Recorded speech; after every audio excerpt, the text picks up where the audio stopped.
Good afternoon. Thank you for joining the board this afternoon for our study session on operational expectations for facilities and more specifically portables.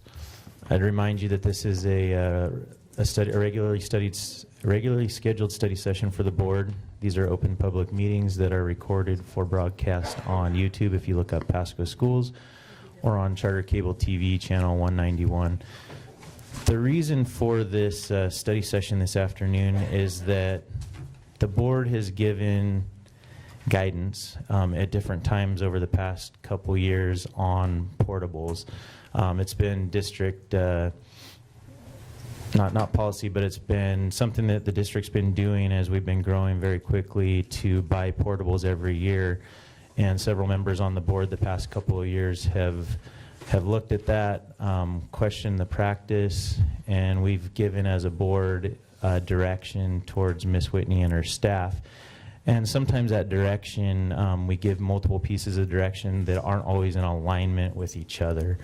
An example of that is at a high level we've said we want to have as many students inside in brick and mortar classrooms as possible.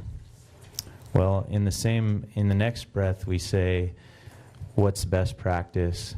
Sometimes we say, well, it's better to have older students, grades 4 through 6, outside in the portables. Well, those are our classes that have the highest number of students. So if we wanted to have more students inside, we'd have all of our 4th through 6th graders inside, all of our special programs out in portables, and all of our K through 3 lower number class sizes out in portables. Well, those two pieces of information conflict. There's multiple instances of this, so we're going to get together as a board, have Mrs. Reyes here walk us through some of the research that she's done on what other districts are doing to kind of set bumpers or operational expectations for their district. We'll talk about it as a board and talk about what further study we need from the district. So with that, again, we have Mrs. Susana Reyes here this afternoon, and she'll help lead us in this and facilitate this discussion. Thank you, President Lerman, members of the board, and Superintendent Whitney. This afternoon we'll be reviewing the operational expectations for facilities, and I've had the opportunity to view the work you did last year on YouTube, a few times actually. So looking forward to today's conversation. Before I share or move on to the presentation, I just want to let you know that I've had 1 month and a couple days with the district, and I'm having a great time. I visited 18 schools thus far. I was on a country route on Friday morning last week, bus route, and we picked up our first student at 5:45 a.m. way out there. Then we continued picking up students, and the kind bus driver dropped me off at Chihuahua and transferred me over to another bus route so that we could go out and pick up students from Markham Elementary. So it was really kind of nice to see that entire loop. That was my first bus route, and that was a lot of fun. I've also joined Executive Director Randy Nunemaker in a variety of meetings with city officials and county officials. And I've toured Building 210, where our maintenance and custodial staff are, transportation, nutrition services, and so forth. So it's been really a great first month and fascinating. And I love being here, and I want to thank you for the opportunity. So with that, we'll move right into the presentation from last year's work. So our overall goal today is to basically revisit and continue development of the operational expectation policy for facilities. As I stated before, you do have a draft of those that you developed back in December of 2016. At your seat, you have a copy of the 2 green and white 8.5 by 11 documents that list out some of the operational expectations. Just for your reference today, we won't be going through them in detail, but that's just for you for reference. We also hope to inform the work of the Community Builders Group as they move into phase 2 of the long-term facilities master plan, which I will also be facilitating, and I look forward to that work.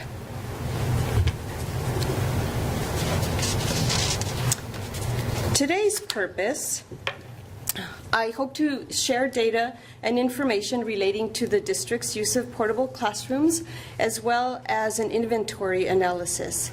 We'll also have the opportunity to review a sample guiding document from the Kennewick School District that speaks to the decision-making process for portable usage, and we'll work through a conversation about our approach to managing overcrowding in our schools and the impacts. And we want to hear from you and collect your perspective and gather any additional information to inform this ongoing work.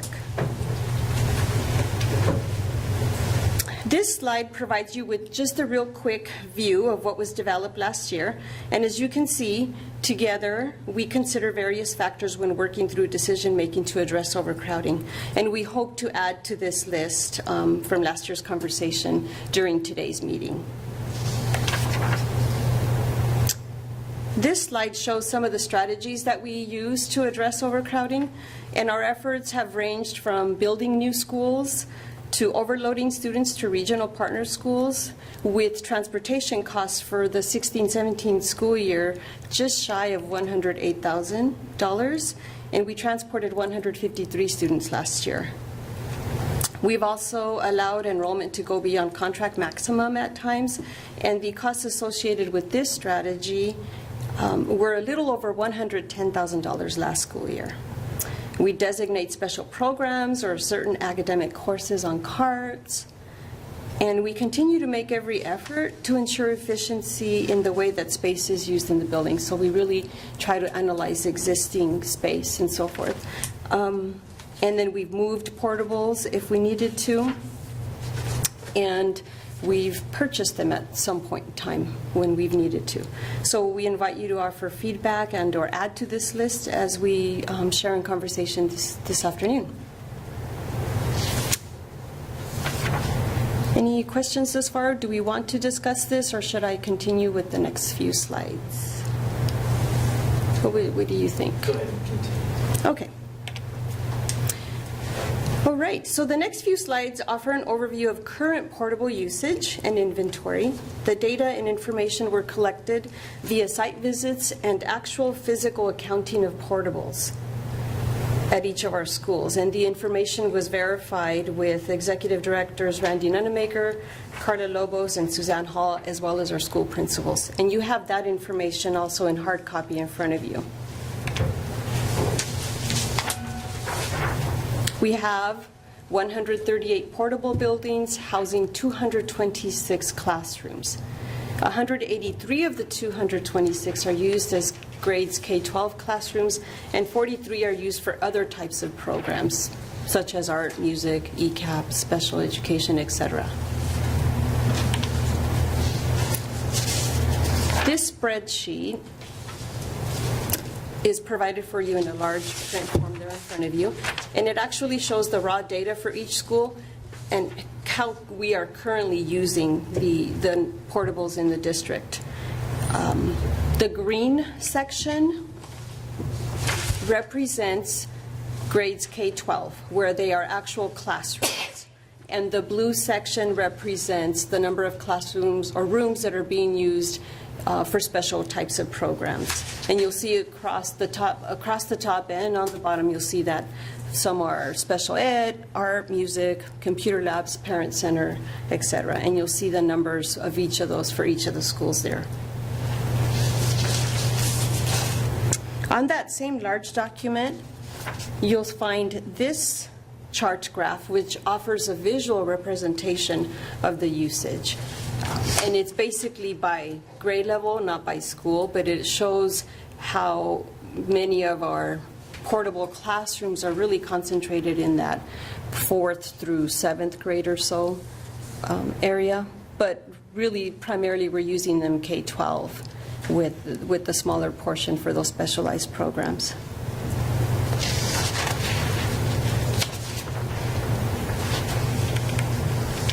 That is the data, the current data that we have for you as far as how we're using portables, and we can have a discussion about that data, or we can continue with the information regarding the guiding document from Kennewick School District and then come back and talk about everything all at once if you'd like. Does anybody on the board have any Questions at this time? Discussion? While I'm thinking about it, I guess I'd like to see us, can you convert these numbers, this chart, into kind of an FTE, number of FTE students that are in portables just now? Because I know that we might make changes to this and say that we move all of our special programs inside, or that's just an example there, or all of our K through 3 inside, and that might increase the number of FTE students that are in portables, not use more buildings, but I'd like to know how that changes. So I'm guessing K through 6 is pretty easy. If they're in a portable, they're in a portable all day, but at high school level, are we able to look at that and say that, and convert it to an FTE student that's in a portable?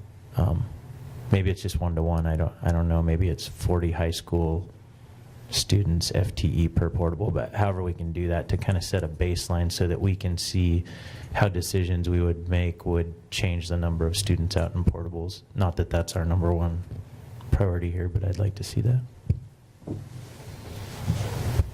We can do that. And I think in, hopefully, the end of the month or first part of November, we'll have Executive Director Lobos and Suzanne Hall provided information on what maybe some of those numbers could look like for as we project into even next school year. And then that will inform then how we decide how we use the portables next year. So we definitely have this baseline, and then if you come back, if Ms. Lobos comes back to us, she says, here's what we heard from you guys, that would change how we use portables in this way, and it would change the number of, it would increase the number of students in portables by X% or reduce it. Is that okay, you know? And we'd at least have a high level idea of numbers in portables. can certainly do that.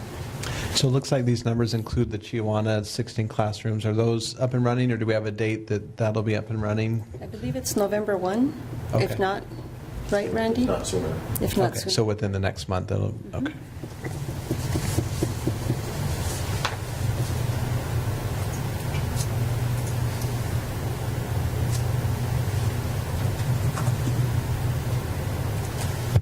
Any other questions before we move on?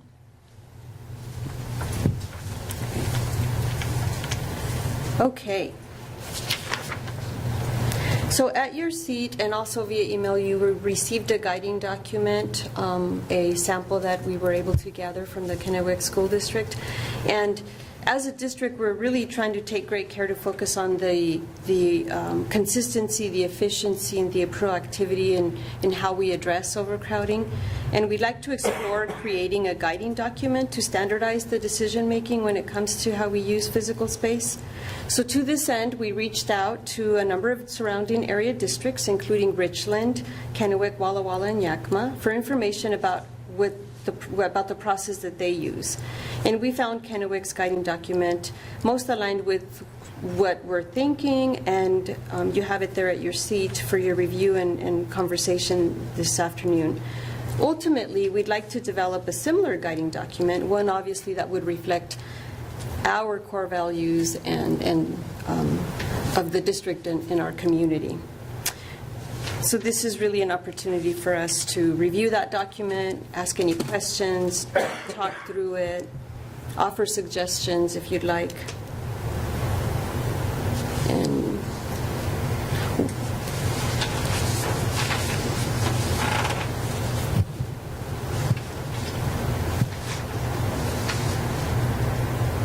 I think, President Lehrman, you had asked a question regarding what potential impact might we see if we were to use maybe the strategy of the higher grades versus, the lower grades, where higher grades might be, for example, in portables and lower grades in the building. Currently, go ahead. I called in today, and one of the questions I had was, and it relates back to what I had just mentioned there, we'd kind of need a baseline, but I asked them to take a high-level look at, we know what we're doing today, you can kind of see it on this chart here. Some elementary schools are putting special programs, special needs. K through 3 out in portables, and some of them are, the majority of them are putting 4 through 6 out in their portables. But if we were to change and make it consistent across the district, one way or another, how would that impact it, was the question that Ms. Hall's alluding to. Not Ms. Hall, sorry. That's okay. So currently we have the potential of having up to 24 classrooms that are out in portables, that if we decided we wanted the younger grades to be inside, we'd have to find space inside to move them into, potentially, based on the current data that you have. So then we'd move out other programs out into the portables. So that was one of the impacts based on the current information that we have. And I think we all understand this, but what we're talking about here is, you guys remember how we looked at capacity and how we've been defining capacity, at least in the recent past here, and it's on how many students you can fit in the programs that you have in your school right now. So if we as a board give guidance that higher number classes such as K through 6 go out into portables, it would reduce the capacity, the apparent capacity of some of our schools at this time, and that's the other piece of it there. Correct. So how would that, right now, if we're, I don't know what percentage we're over brick and mortar capacity, do you know, Mr. Nunemaker? Based on our current calc, we're at some number, right? Like, let's say we're at 30%. I'm making that number up, don't quote that. If we were to make these changes in these guiding principles as a board, does that change our overcapacity at the brick and mortar level by what percent? That kind of stuff I think is also good for us to know. So I'm not sure this is a place for discussion. However, I would not base our capacity, our building capacity, on program. I think we've got to get away from that. Otherwise, it's constantly changing. So I would not base capacity on the current program. I think we need to be consistent, and I think we had asked for that information when we got the capacity numbers back in March or so, and I think we're going to get that. Yes. I think that was Yes. the plan further, Yes. eventually, that we would get that. So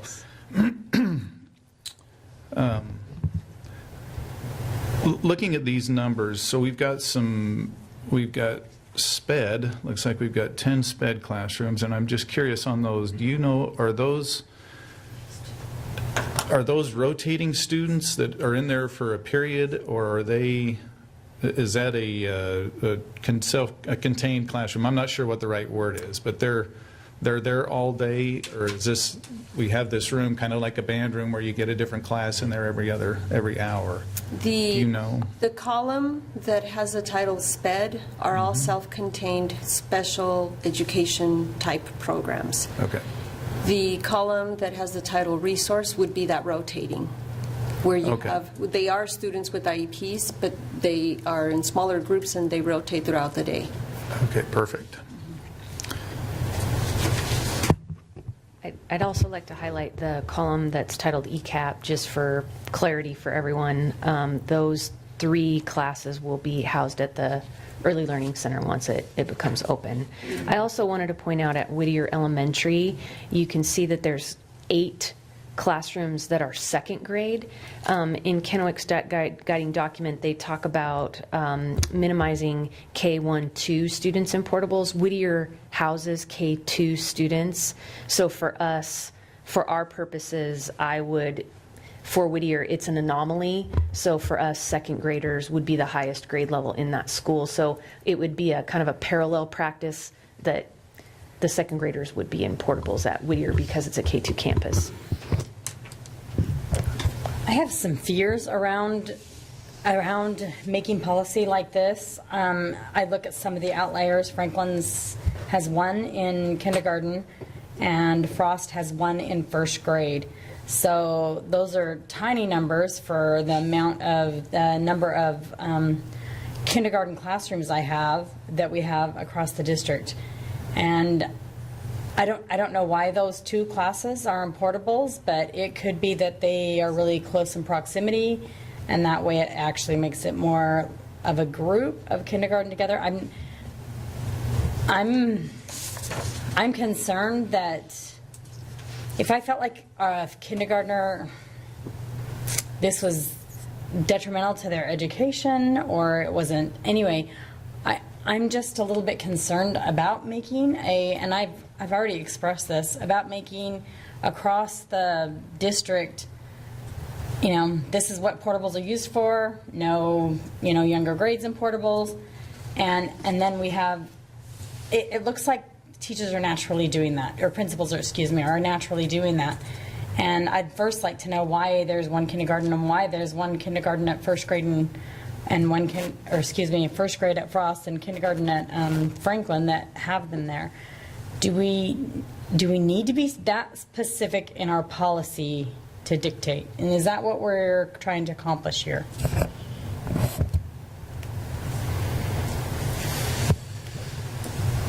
First, do you have an answer as to why those specific instances, and then I'll say why we're doing I what we're doing can and trying to speak accomplish? to what I believe about Franklin is that kindergarten classroom was last in. I can speak from a practitioner as a principal who had the opportunity to add lots of portables to my campus. Typically, it was that portables came in, the last program in was housed in a portable to minimize the disruption of moving teachers around. So an unintended consequence for me when that happened was I got a dual language section every year for 3 years in a row. Every year for 3 years in a row, those kids had been in a portable. So it was requested of me, those students had been outside in a portable every year of their educational career in Pasco because they were always the last program in. So we did some shifting so that they could have an inside the building experience. So that's kind of an extreme example of what can happen when we're not clear and consistent. I think our desire is to continue to move forward with the focus of consistency and efficiency and proactivity and lend some clarity around this practice. I think one of the things I really appreciated about Kennewick's document is it provided very high level guidance but also deferred to the expertise of the principal and recognized there were situations where based on specialized or unique circumstances there may need to be an exception. It also, on the second page of the document, talks about a plan for transitioning, which was around attrition. And so it wasn't just like, we're going to do this guiding thing, and then next year we're going to move every single, there was some real thoughtfulness to the way that this guidance was kind of assimilated into the culture of the way the district ran. So I thought it was a thoughtful approach that would be a great place for, or we thought it was a thoughtful approach that would be a great place to start some discussion and certainly aligned with consistency, efficiency, proactivity. So again, Franklin, it was last in. I can't speak to Frost. Will we require, with a policy like this, these schools to kick a teacher out and disrupt that process right as school starts? That is not how this process is designed, and that's not the way this document is designed, and this is also a guiding document. It's not a policy. So again, this has flexibility for an attrition plan or a transition plan, and again, I think we'd want to be thoughtful about the way that we implemented it and over at a period of time phase toward the consistency, efficiency, and proactivity of the way that we utilize portable spaces. I echo a lot of what Ms. Whitney said, but I think the reason we as a board want to do this, one, we've talked about the word consistency there, being consistent. But to use an example, and I may not get all these details right, but an example like this has happened in the past couple years that most of us have been on the board. Somebody's come in and said, I have a special needs kid that's out in a portable. Why are they out in a portable? Well, as we as a board, we can't really answer that right now. We could say, well, but we haven't said this. We could say either we're trying to have the lowest number of students' classrooms be in portables, or we could say we believe that, like Kennewick says here, generally primary classrooms should not be in portables. Generally resource life skills autism should not be in portables. We've stated that for that family. Now, if we still choose, or the principal chooses, then they have the flexibility to put their autism class out in a portable because that's what's best for the whole and what's best for the school. Then they've thought about it and they have a reason why they're doing that, and we can refer them back to that building level principal to understand that. But right now we have no answer. It's every principal can do what they want. Some principals are, again, putting high number 4th through 6th graders outside. Some are putting the lower classes in the special needs programs outside, and we don't have any guidance written down, so a parent has no fallback on what district expectations are. So I think that's why we're working on it as a district, to be more transparent and consistent. My initial take on the document, I really like how they worded about kind of priorities, that this is kind of the order, these are preferences, that type. I really like the information. They have one question towards the bottom: should new teachers go into portables? No, I do not think this should be like some sort of punishment. Like, you're a new teacher, you have to be in a portable. If that's the way we look at things, that's a poor way to look at things. Ms. Reyes, could you go back 3 or 4 slides? You had a slide that had kind of a list of a number of factors of overloading a classroom, and yes, right there. Thank you. So I have a couple comments that are kind of high-level comments. I think it's important to recognize that this whole discussion is based on this matter of overcrowding, and the root cause of this is that we're overcrowded, underfunded. This isn't just a problem in Pasco, it's a problem in lots of places. I got a good laugh out of a letter to the Tri-City Herald a couple of months ago, someone that said, this is ridiculous. You guys, they should really consider portables in Pasco, and 226 portable classrooms. So, it's frustrating when there's not that understanding that, no, this is the situation we're in, and we have over 200 portable classrooms. Another kind of high-level thing that I've seen in other areas or theme is this balance between district policy, school board policy, consistency between schools, and principal flexibility. That is something that I've seen be an issue in a number of areas. Not just this one. How much do we want there to be consistency across the district, and how much do we want to give the principal flexibility? One thing that we've talked about in the past is we want to make sure that our principals are all functioning at an exceptionally high level and have good environment in their schools, and I think by and large we do have that, but there certainly are some situations where there may be staff that don't feel like they're in that situation. So with regards to the use of portables, we certainly never want teachers or staff to feel like they're being voluntold that they need to go out in the portable without some sort of policy. We don't have to go here too much, but this brings up a similar concern about overloading, since that's one of our one way we deal with this.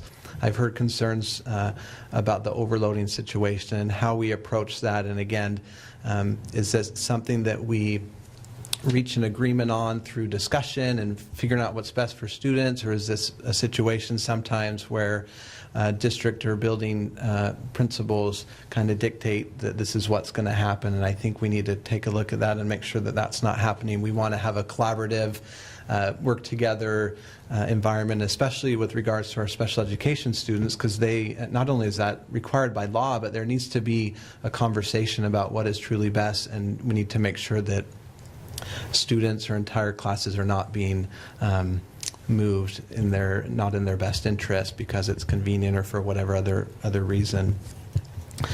I think those are the main things. The disruption of the class, I think that's a big thing.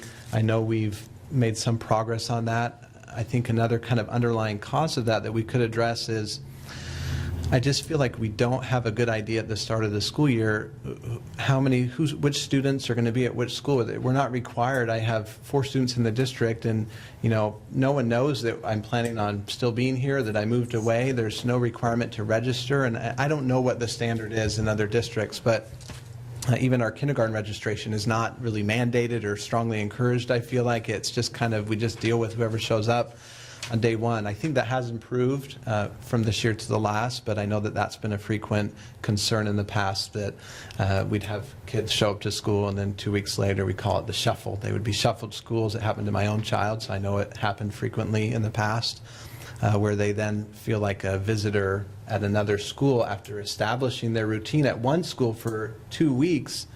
Then they're moved, like ripped out of their home, and that should never happen. So I really would like to see those numbers, for one, like how it changed from this year to last year to this year, because I know we made some progress on that.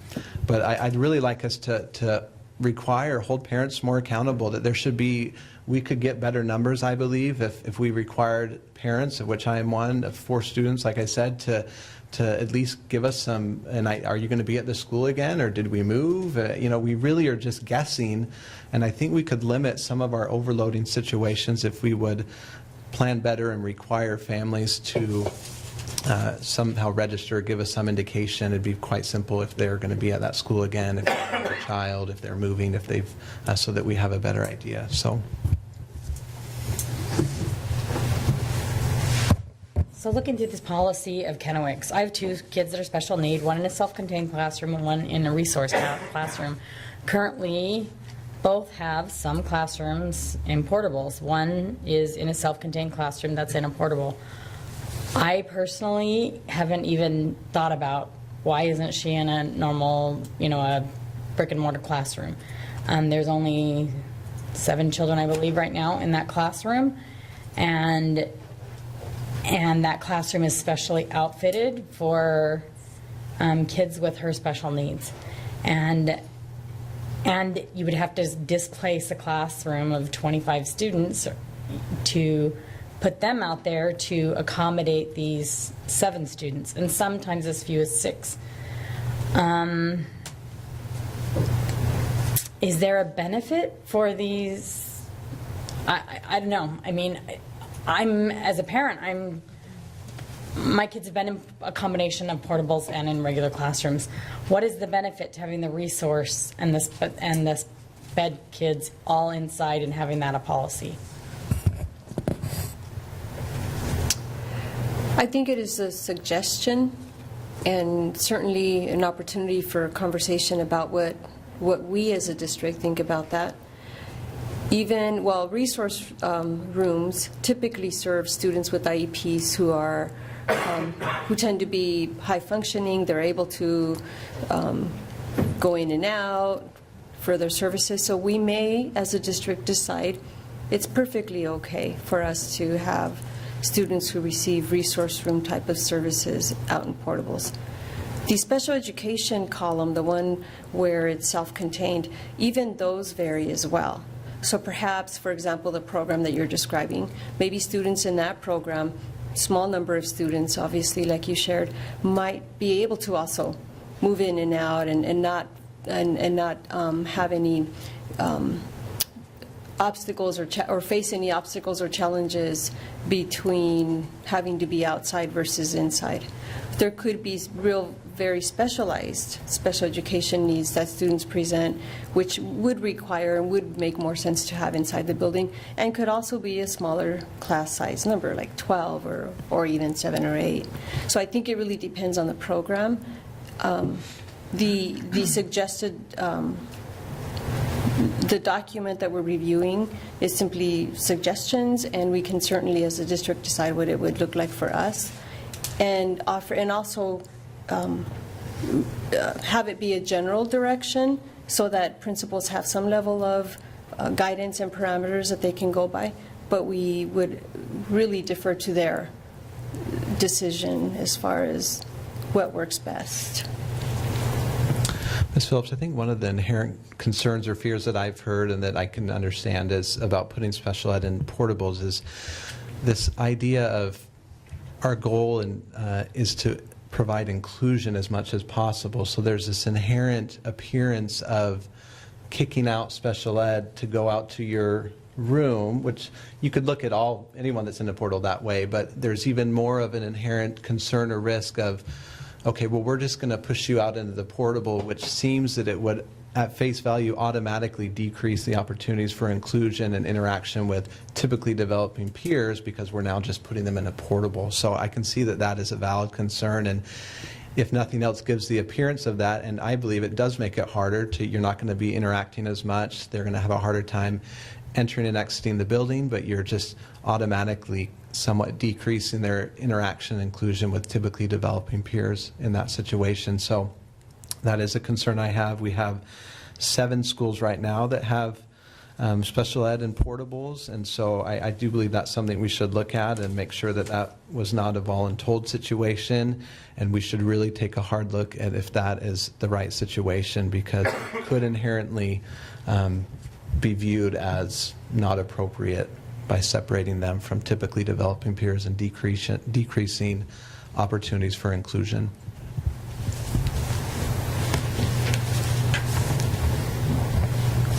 Yeah, I know, and I look at my specific situation because I know exactly what's going on. I'm still very hesitant to do that. One advantage to portables, especially at the elementary school level, is they each have a bathroom. And sometimes that's very beneficial in a self-contained situation that these kids have a bathroom. We have portables for kids that have behavioral problems, and they typically are older students. And so for inclusion reasons, those classrooms would be better served outside with the other older students. Does that make sense? If you have a special behavior classroom. So there's just different needs at different levels. And you know, in my experience, kids don't, as a substitute teacher and as a mom, my kids don't interact a lot more in hallways. You know, when teachers are going between specials, kids are to be quiet, keep their hands to themselves. When they're in the library, they're just with their classroom. There's not a lot of interaction. So it might be perceived, but I don't think the interaction reduces or increases. Anyway. Well, that's it. No, I agree. That's a great point. You know, the bathroom situation may be beneficial in some situations. And then also, I think another situation, like you mentioned, if it's a double portable and say one of the classes is a typically developing 6th grade class and the other one is their peers for a resource room and they're interacting and collaborating, that's a much different situation than just a single portable out at the corner of the lot where there's a bathroom. So there may be situations where it truly is beneficial, but we just better make sure that all of these situations are truly those situations and not people that feel that, no, we're being excluded. Not that, like, this was definitely the best situation for this group.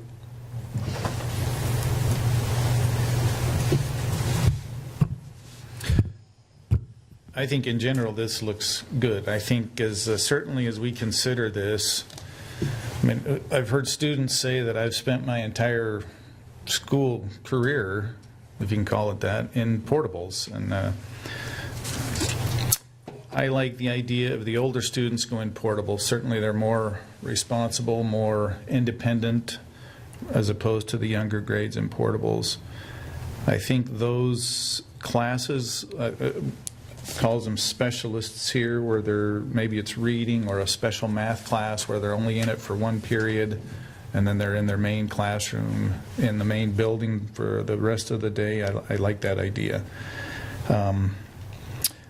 As far as special ed, whether it's autism, life skills resource, certainly there's security in the building. We've heard people talk about portables and the security concerns with portables. And I think with those people who are probably a little more dependent, it would be, from a security standpoint, it would be better to have them inside as we can. And then looking at the back, where they talk about a transition plan, I certainly would not be in favor of disrupting any classroom now to go out and make changes that would, so that we're more compliant with this guidelines. But I like the idea of having guidelines. It gives our principals something to consider when they're making these decisions. I think ultimately we need to trust and empower our principals and expect them to make the right decisions. And if they come up with something that isn't exactly in line with these guidelines, they should have a reason that it's not. That makes sense. So I like this document. Of course, I think we need to have something like this for Pasco, and it makes sense to me. So thank you for this work. I agree with a lot of what's already been said by all board members here, and what Mr. Christensen just said, that we need one for Pasco. I'm curious, for ECAP, is there, so we have 3 ECAP out in portables. Does that give us How many do we have in brick and mortars at this time? ECAP classrooms. ECAP, I think there are 3. And when we open the new facility, it may take it out of play for a while, but I would be curious, and I don't know the answer, because ECAP's run by a different program. Do they need to be inside, or can ECAP be out in a portable in the cases where we have ECAP classes at a crowded school? Is there any reason not to put ECAP out in a portable prior to primary grades? And we don't have to answer it now. I don't know the answer, but they'd have their own bathroom. They're not run by the principal of the school per se. It's an independent program. So should ECAP be trumping primary grades for brick and mortar classrooms? President Lerman, I can comment. I know Whittier, I visited their portable ECAP classes last year, and they seem to function well. I believe Captain Gray has some indoor pre-K classrooms that they've grouped kind of in an area of pre-K kinder type students, because I visited that school last week. So I know certainly it can be done either way, but I see what you're saying is that the perception, I think, of that is hard as well, that are we literally kicking out our K-6 students to accommodate pre-K? That would be, yeah, that would be very frustrating, I think, to some. But I think in the Captain Gray situation, it looked like it was a collaborative effort. Their students, and I'm not 100% sure if it was ECAP or just like developmental preschool, which our district has, where they're providing, while I was there, they were providing speech therapy, physical therapy, like occupational therapist was there actually working with some of the children. So some of those things may be truly easier in that situation, but again, that's something that we have to look at and make sure it's something that's truly the best and not that it's just happening that way. I agree with Mr. Christensen as well. I think having the specialists out is a very good solution. It looks like half of our schools have that situation where where they have some specialists out in portables. Now maybe that's not always the best situation for them, and I think that's, again, the document I like, because it doesn't say anything is required, or it has a lot of like generally we want to do this, or in general this is the process we'd like to follow, but there's nothing that says this is required to be this way, recognizing that there's some situations where maybe truly it does work out a different way. What it does for us if we create this is, again, it's a conversation starter. It requires thought by the building principals, but it doesn't require them to do it a certain way. It says, this is in general what we think's best, but if you, like Mr. Christensen and other board members said, need to do it a different way, you've thought through the process, and when a parent comes in and says, why is my sped kid out in a portable and at this other school the sped kids are inside, the principal has gone through that thought process. They're able to articulate why they're going away from what we say at a high level is best for all students, and it's a good process there, I think. So would all board members support Ms. Reyes, Ms. Whitney, and their team drafting up what they think, based on what we said here, what they think's best for Pasco, and we could bring it back and talk about it again as a board? Does that sound like an okay process? Sounds good. Okay. Thank you, Ms. Reyes. I think kind of as part of that process, we've talked in the last couple months about our facilities, kind of a master facilities plan. I just want to underscore that this really goes to drive that home, that we need a more aggressive facilities plan. We have 226 portable classrooms that's contributing to all of these heartaches and struggles, and if we can be more aggressive with our facilities, that will eliminate many of these issues that we're discussing. I think this was a great conversation by the board, too, just showing different perspectives. We had Mr. Richardson give a perspective, and Ms. Phillips come back with her personal perspective about, well, okay, inclusion. For one person, or for one people, they might say inclusion looks like this. Another group say, well, inclusion can also look like this.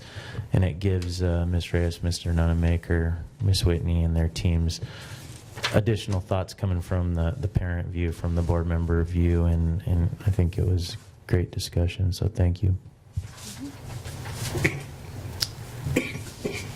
All right.